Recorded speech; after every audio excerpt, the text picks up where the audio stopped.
sought information for a living. That is to say that ever since he returned from Korea, after having served with the armed forces, he had been working as a private investigator in Montreal. William Hamilton, a rich industrialist, had gotten in touch with him regarding a simple vandalism issue. Nothing to write home about. Not worth hiring a private eye either, just so he can drive for hours on rough roads. But that's how it had always been. The client pays, Carl gets it done.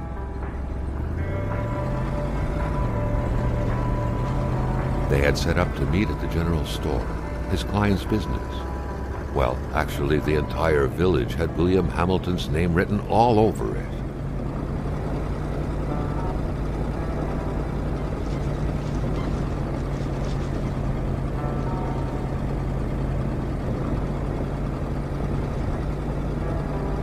When the roads were bad, muddy, or snowed in, it was customary around these parts to close them off. But it was also customary to ignore those signs entirely and drive there anyway.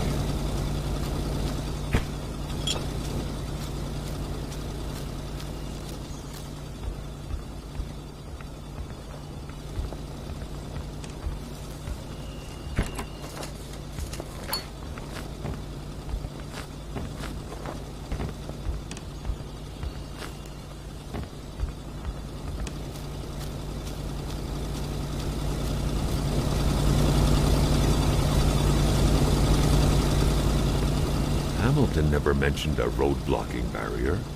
Why was it needed here in the back of Beyond? That would, however, be a mystery for another day. Carl had waited long enough for someone to come and raise him. Hamilton is waiting for Carl in the general store. It was time for him to get down to business. William Hamilton enjoyed a lavish country house built in the very heart of the northern forests, not too far from here. The local populace was divided when it came to the affluent man. Some saw a wealthy philanthropist dedicated to improving the region's economy. Others an aging Englishman who would do anything to further his fortunes. And those ones hated him enough to go on about scheming against him. Hamilton had recently acquired a few local businesses, but the last straw was the reopening of a mine, which gave rise to a wave of protests and threats from the Cree people.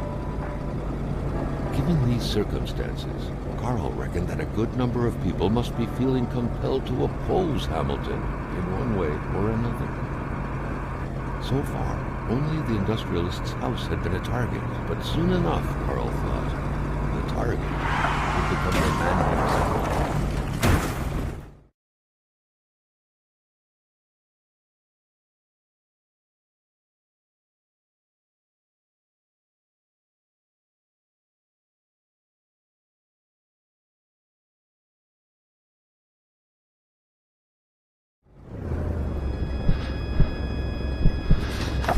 Carl needed to get out of there. The cold and the pain required urgent care.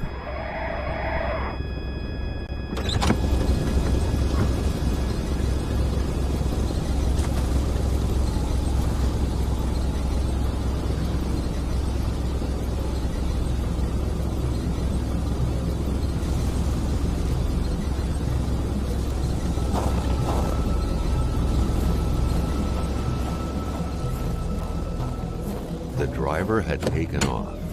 It was still best to check it out and leave nothing to chance. Carl needed help. This deep in the country, his last hope was to find an abandoned garage or a farm by the roadside. His life depended on it.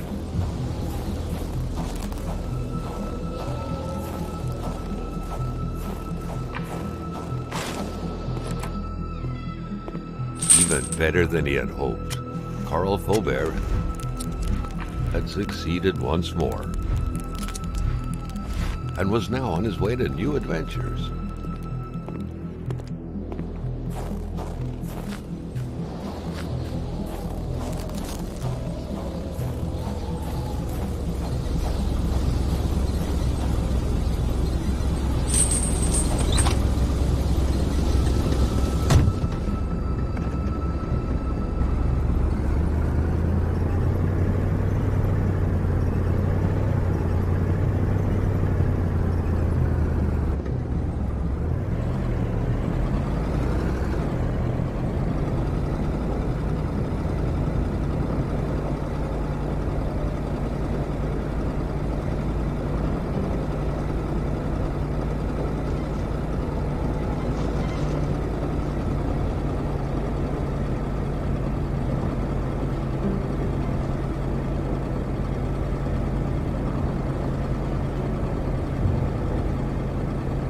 Spread out on a few acres of untouched forest, bellowing caribou, everlasting snow, and undefiled lakes, the Manistan region was no tourist hub. It was said to have been populated for millennia by Cree people, and ever since the industrial era, by the metal mining industry.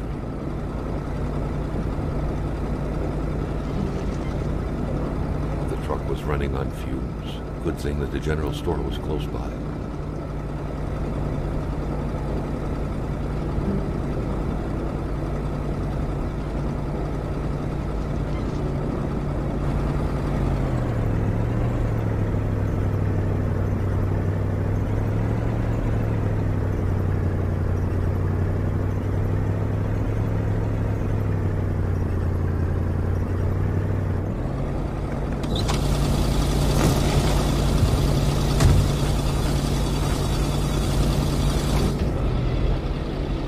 Carl had no trouble recognizing his employer. He had been killed. There was no need to be a detective to figure that out. But only a detective could have noticed that the killer had to have been very close, that the fatal blow had been given before the victim even realized.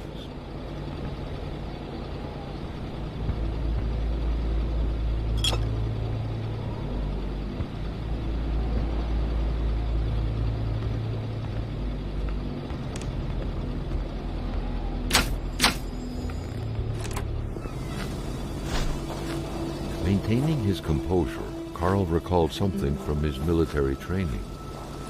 Wolves always stay away from populated areas. Wait, was it about bears?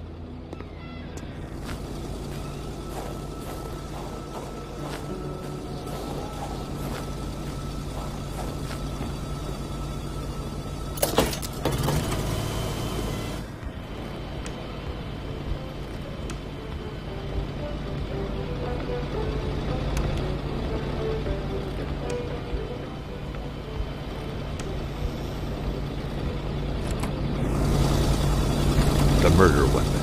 What was that doing there, Carl wondered. Hamilton must have been determined to keep some information secret to post this key. Shame he got unlucky. Everything made sense now. Poor Hamilton's denunciation was interrupted, and he figured it would be best to lock everything up and send the key to his correspondent, who would receive the box later on.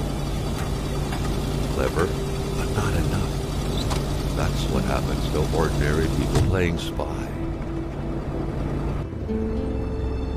Carl didn't know where to go, but he had to find help, find a way to contact authorities. He had to search the village.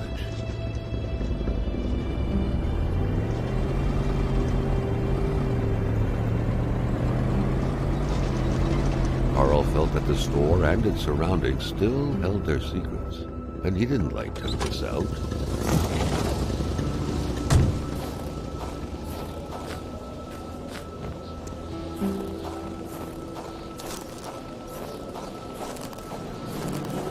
Carl wondered what the hell could that thing be. It looked like a man fossilized in ice. All of a sudden, Carl felt like he was pulled inside a world of dreams, a cold, unknown dimension. Somehow, self-control was slipping from his grasp. What could these engraved numbers mean? A fresh path suddenly appeared before Carl.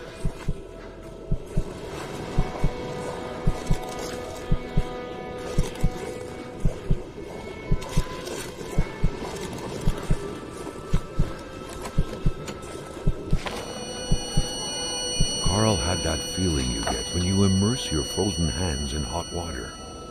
What happened? Now at least he knew who the unfortunate man petrified in ice was. Gilles Lachance, the general store's manager himself.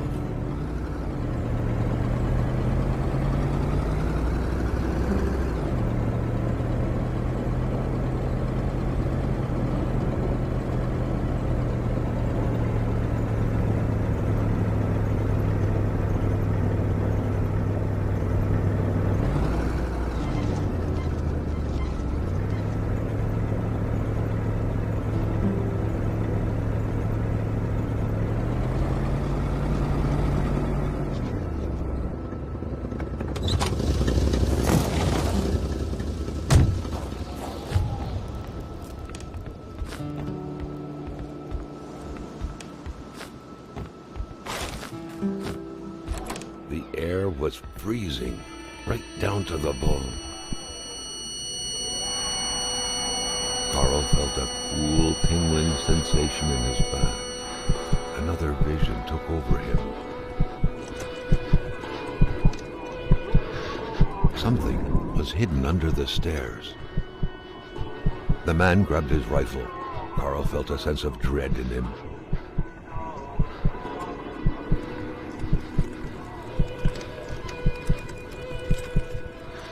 Perhaps their spousal relationship had been cooling down lately. It seemed like secrecy was commonplace in this house.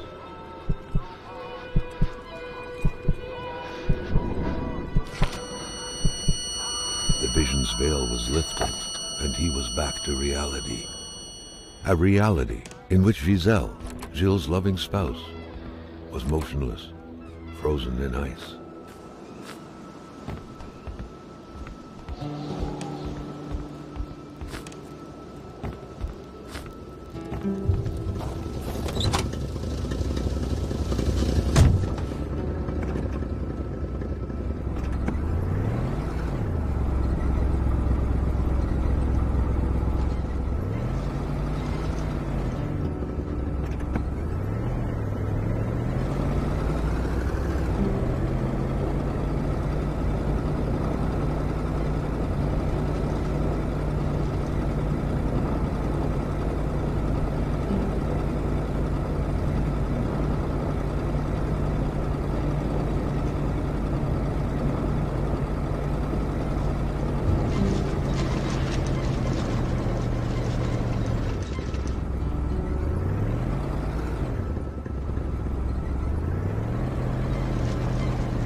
Carl felt that the store and its surroundings still held their secrets, and he didn't like to miss out.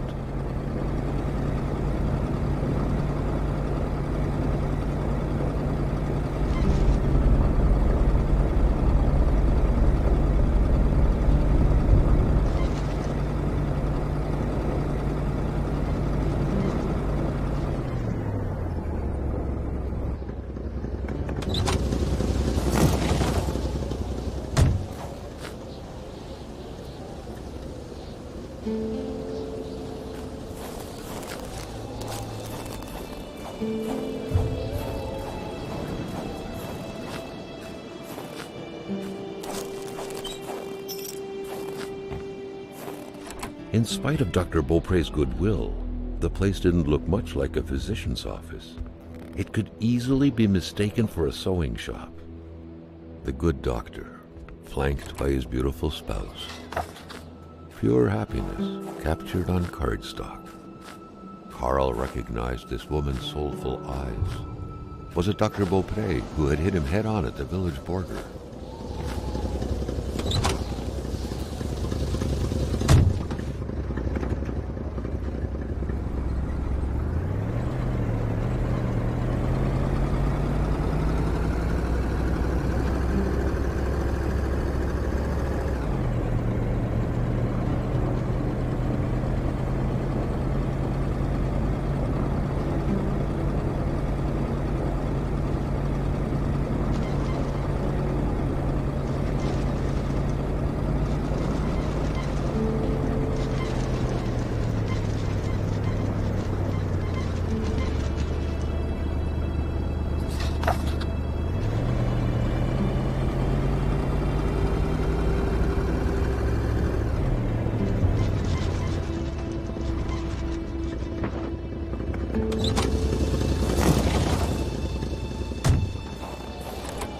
The place looked more like a pigsty than a house.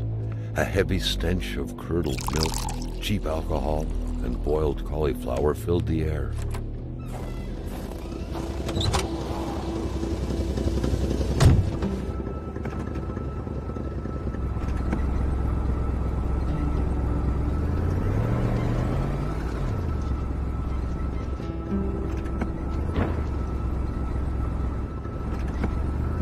Carl held in his hand some awful sugar alcohol, but rather than drink it, he told himself it could be useful. He only had to be wary.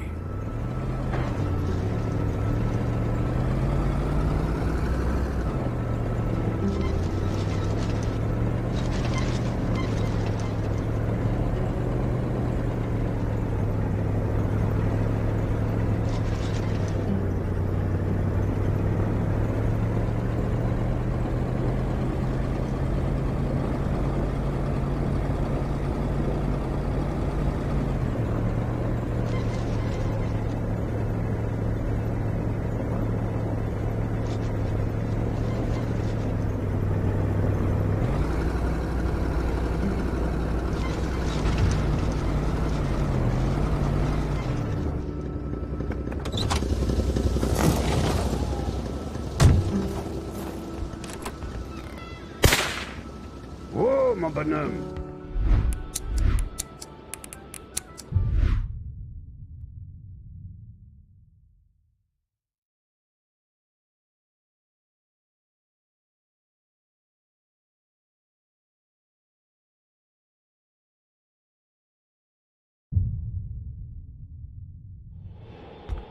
Si tu veux du linge chaud, parce que t'es habillé comme un gars de la ville, je dirais pas non à une bonne bouteille de caribou. Puis tu pigeras ce que tu voudras parmi mes guenilles.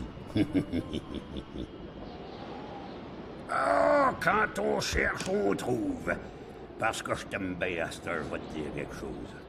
Tu fais bien de prendre ma pélice. Parce que par là-bas, tu vas rencontrer le vrai froid. Un froid qui glace comme t'en as jamais connu dans ta vie. The Polaroid, Carl's long-standing and faithful ally, has seen its share of husbands caught red-handed cheating. There's always something out there waiting to be snapped away.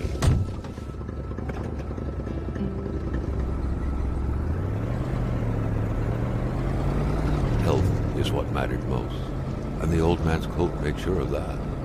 However, Carl still felt that he would miss out on precious knowledge if he left this place.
Another worrisome victim of this ice, this one seemingly petrified in action. The poor man, before being frozen solid, seemed to have been defending the entrance to his cabin. But from what?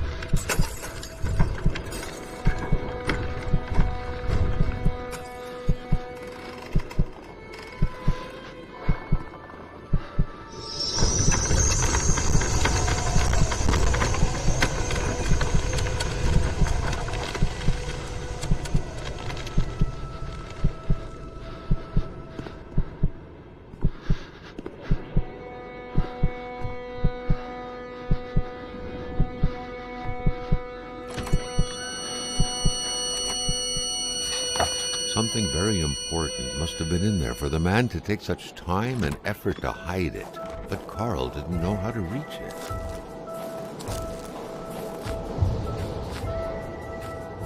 Carl hadn't lived up to his good finder reputation.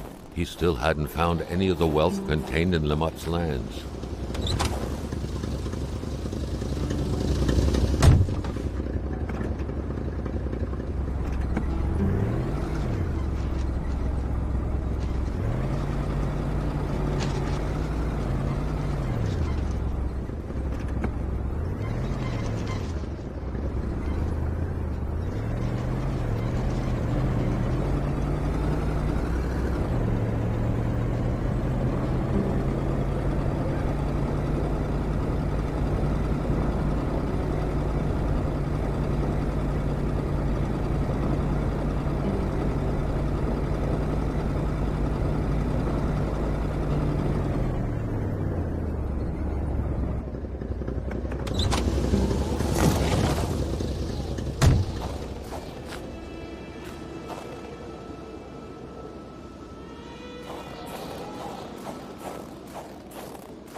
Luckily, he had the coat to protect him from the biting cold. The cold seemed to be more brutal here than anywhere else. It seeped into bones and into every breath to get to the heart until it stopped. Carl needed to be dressed in warm clothes to survive.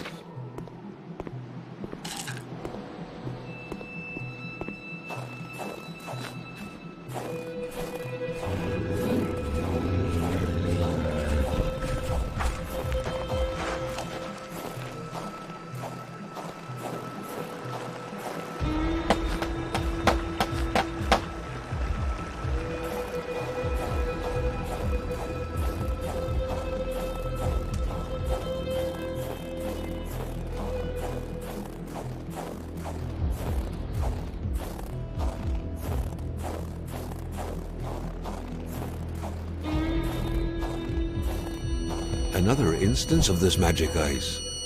What was this one doing, lying on the ground, so afraid? The plot thickened like water into ice.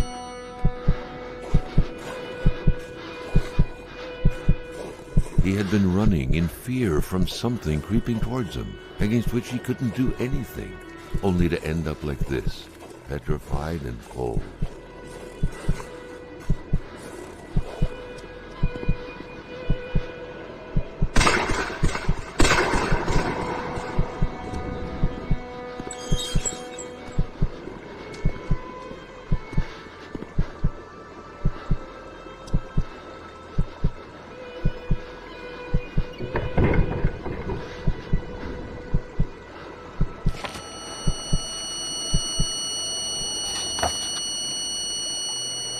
It seemed as though Régin had been ready to take up arms and slay people like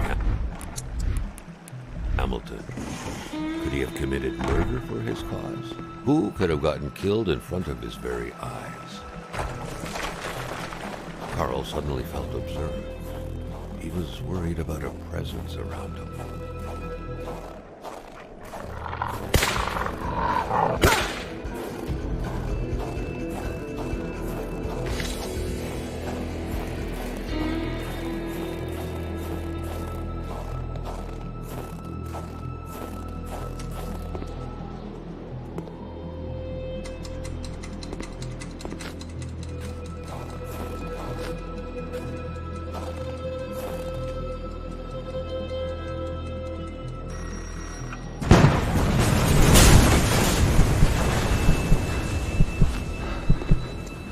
No stone can withstand the force of dynamite.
knew why he was suddenly shivering.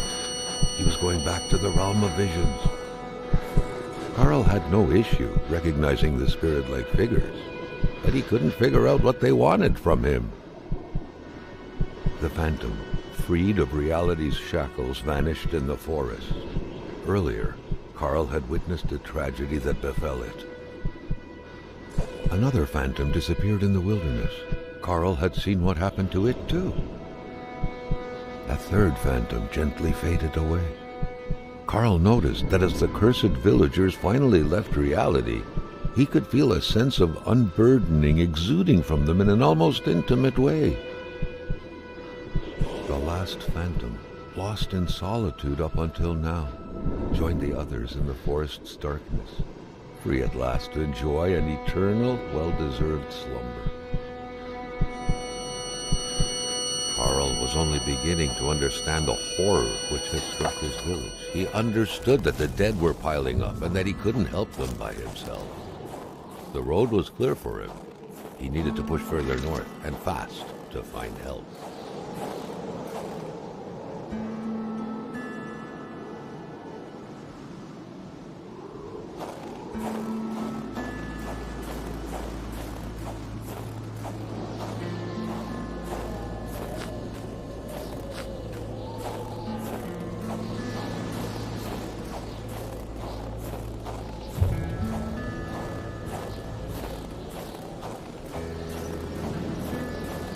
Another diary. Carl felt like someone was trying to communicate with him. Or was it simply the result of happenstance?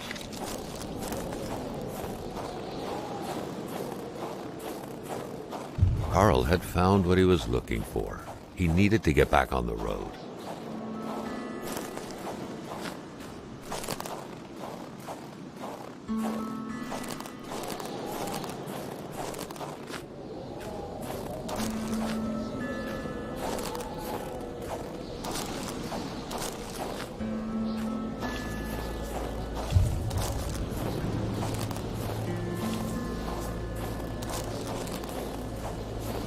It was so cold. Already Carl did not feel his toes anymore.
Cold turned into pain.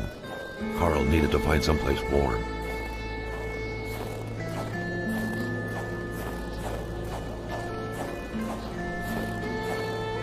Two more victims of this ice blade. Carl felt a chill down his spine. What if he was next? Carl felt the strong pull above vision overcome him.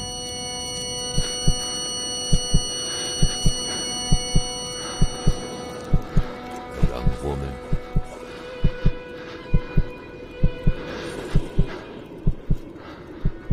like a simple hunting accident.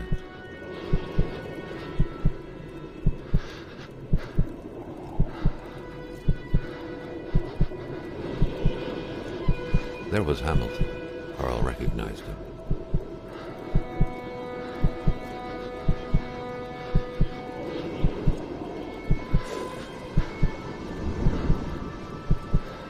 A major hunting accident.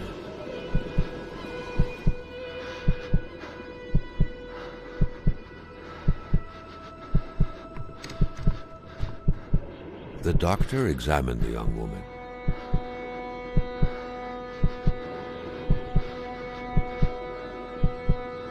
But death couldn't be overturned.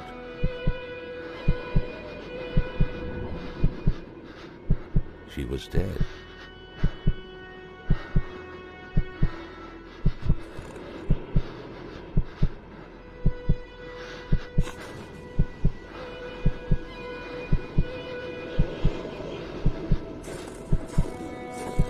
It was not the type of body you buried in a big ceremony in the village graveyard.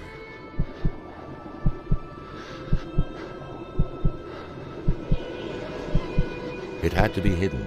No one could know about this.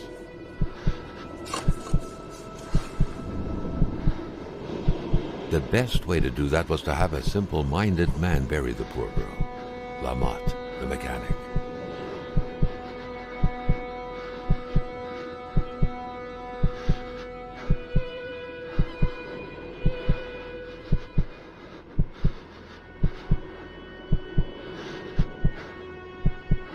The doctor denied the unfair death of the young woman, but Hamilton had him in his grips. Hamilton knew all of the poet's secrets and wouldn't hesitate to reveal them. I know all about your crimes, you little communist. You know mine. What a sordid affair.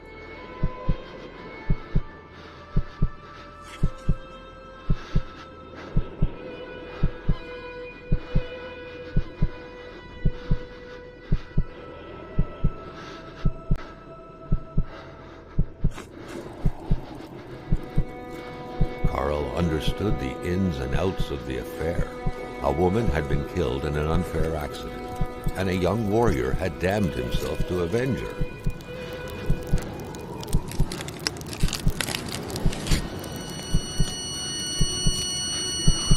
But Hamilton, the one responsible, had already been killed, and so the beast could not quench its thirst for vengeance.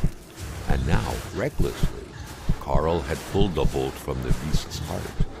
A beast who was but a young free man lost without his fiancée, and who had, out of hatred, become Wendigo.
Complaining was not in Carl's nature.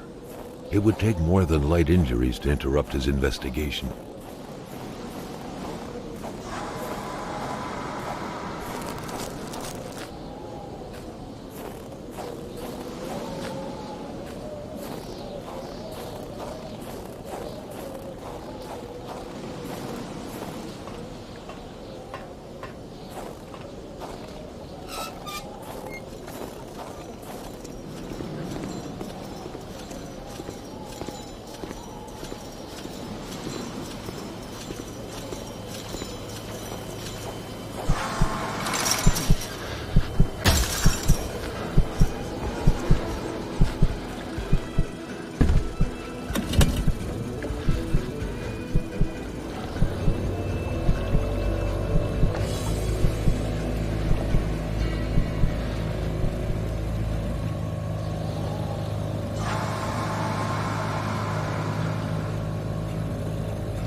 When you disappeared, so did Purity. I would defend Purity against the winds, the tides, against ice and blizzard.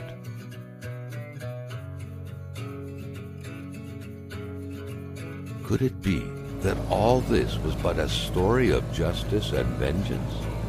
The soulful doctor, avenging his fiancée's unjust death by avenging this young woman as though she was his lover. Are these passionate feelings not precisely the kind of feelings that could cause a storm, petrify people deep inside, create monsters?